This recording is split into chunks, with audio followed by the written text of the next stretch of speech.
Hello everyone, myself Amita Saraswat, lecturer chemistry department MLV Government College, Bhilwara.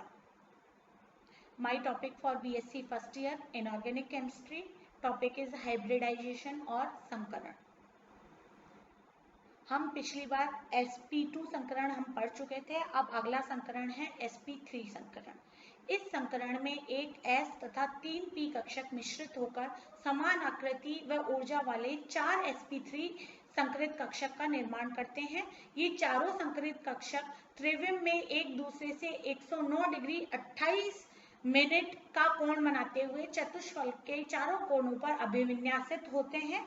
इसे diagram द्वारा भी समझाया जा सकता है. देखिएगा आप, एक S कक्षक, 3 P कक्षक Px, Py और Pz. जब इन तीनों का हाइब्रिडाइजेशन होगा तो एक चतुष्फलकीय स्ट्रक्चर का निर्माण होता है और चतुष्फलकीय स्ट्रक्चर में आपके बंद कोण का मान 109 डिग्री 28 मिनट होता है. sp3 हाइब्रिडाइजेशन के एग्जांपल्स हैं आपके methane, ammonia, water, HF, PH3, ASH3, H3O plus ion, H2S, OF2. इन सब में आप sp3 हाइब्रिडाइजेशन पाया जाता है. इन अणुओं में से NH3 हम यहाँ पर केवल CH4 की स्ट्रक्चर देखेंगे. CH4 मेथेन अणु बहुत स्टेबल अणु है. इस अणु में कार्बन 4 हाइड्रोजन परमाणुओं के साथ में 4 सिग्मा बंध का निर्माण करता है. अतः हमें कार्बन के पास में 4 अयुग्मित इलेक्ट्रॉन होने चाहिए. कार्बन परमाणु की जो लोअर की ग्राउंड स्टेट है उसमें उस पर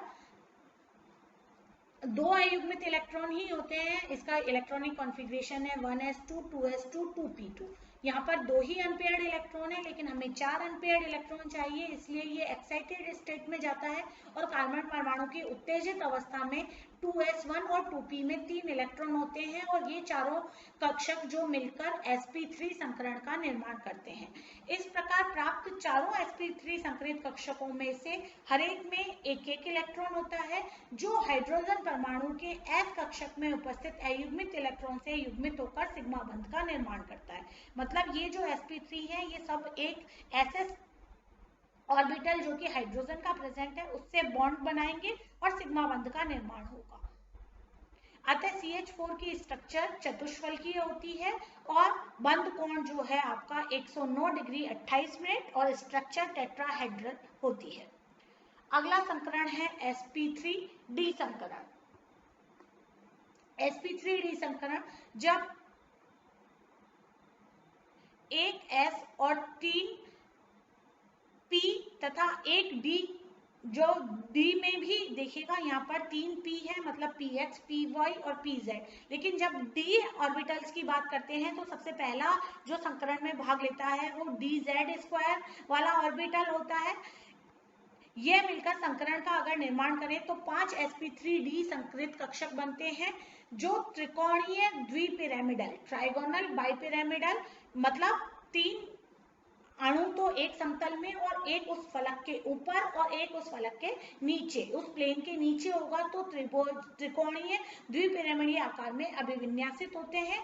इनमें 3 कक्षक भूमध्य संकर कक्षक होते हैं और शेष 2 कक्षक इस त्रिभुज के लंबवत ऊपर व नीचे की तरफ स्थित होते हैं और ये कक्षक त्रिभुज के तल के साथ में 90 डिग्री का कोण बनाते हैं.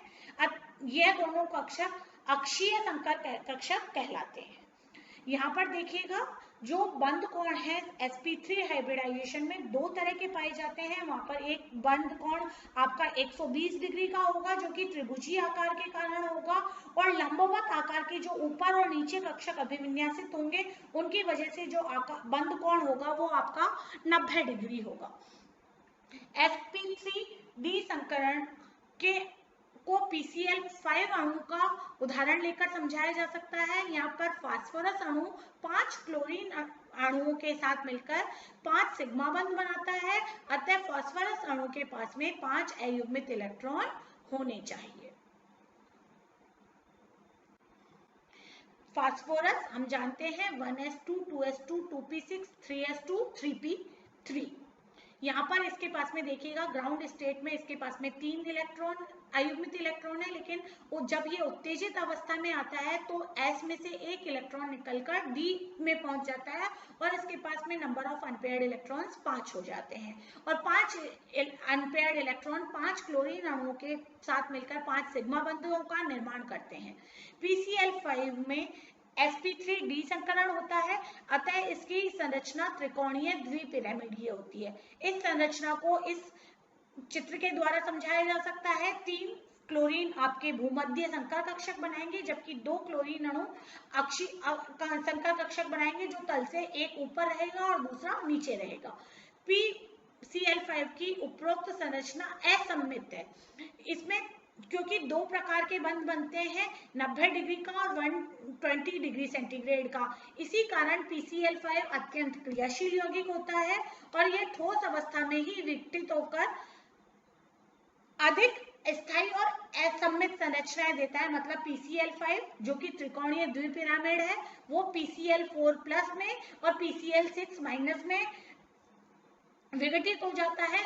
PCl4 एक सममित अणु है जिसमें चतुष्फलकीय संरचना का निर्माण हो रहा है। PCl6- दूसरी सममित संरचना है जिसमें अष्टफलकीय संरचना का निर्माण हो रहा है और ये दोनों ही अणु PCl5 के कंपैरेटिवली अधिक स्थायी होते हैं।